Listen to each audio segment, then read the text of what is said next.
when you were going through that whole transition, I know there was some sort of fear because walking away from the UFC, which, it's nothing that I don't think Scott Coker or anyone else would admit. UFC is the big dog, in this game. And walking away from there, and you're kind of in unknown territory. You really are. Oh, yeah. What were some of the things that kept you up at night?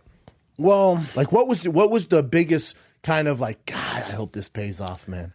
Well, because it's not was it a money thing? Was it a competition thing? It's really, I don't like. I understand there's a level of politics to everything, and I get that, and I'm cool with that. But when I feel like I cannot break that barrier, then I'm out. Meaning a title shot or your ranking? Well, I mean, it could be anything. It could be a title shot. It could be ranking. It could be sponsors. Yeah. And now, and now guys on that side kind of feel like, well, how do I get that sponsorship? I don't know, man. Yeah. Only a couple people got it. Because when, your body of work and we're talking about Mo, who doesn't get enough credit. You're another guy who doesn't get as much credit, even though you're world champ now. But you look at your resume, Lyoto Machida, Glover Teixeira, you go through the resume like, oh my God, man, Gustafsson. I mean, you've kind of beat everyone. And then the only guys you lost to are the cream of the crop. Yeah. And you never had your bout with John Jones, which I was surprised never came to fruition. I think eventually it will. Oh yeah. Well, we'll see. I think I'll hold out for the Muhammad Ali act. Yeah. That may happen at some point for sure. But I like where the sport's at now, and I like where it's headed. I wish it would get there a lot faster, but I know. Well, you're currently fighting. Right.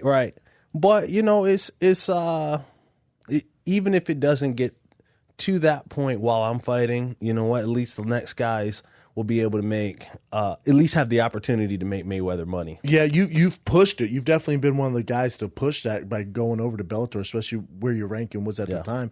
Because before, Bellator would get guys, and it's like, yeah, that guy's old, man. Like, we've seen him fight. But you were the guy who was in his prime, ranked high, could stay and very likely become world champion. And so when you crossed over, but you were the guy to do it and do it successfully.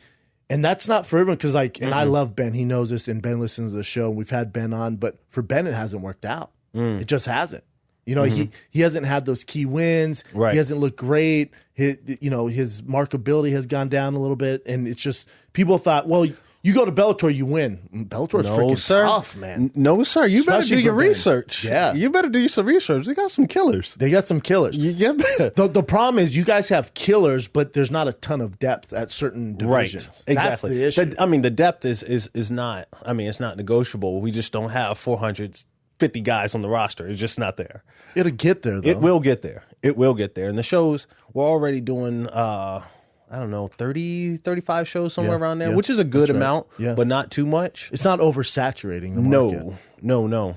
And that's good too. So, but I tell you what was the scariest part was I had just bought a house in 2014 and I leased a Tahoe in 15. So here I had a car and a house and I was like, you got a nut, you got a cover. Mm-hmm. Yep. Mm-hmm. I was like, I got some decisions. Son. Yeah. I was like, this is probably going to work out. But, the safer move, I had to get rid of my Tahoe. I was like, I don't even want to. Every time a Tahoe drives past, I'm a little bit butthurt. Yeah. If I'd have just held out 4 more months, I'd be fine. But it's the not knowing if it's going to work out. Cool. I'm going to get rid of that Tahoe. I'm going to play it safe every time. Yeah, it's called a risk. And usually the juice is worth the squeeze. Yeah. And like I said, for you, it paid off.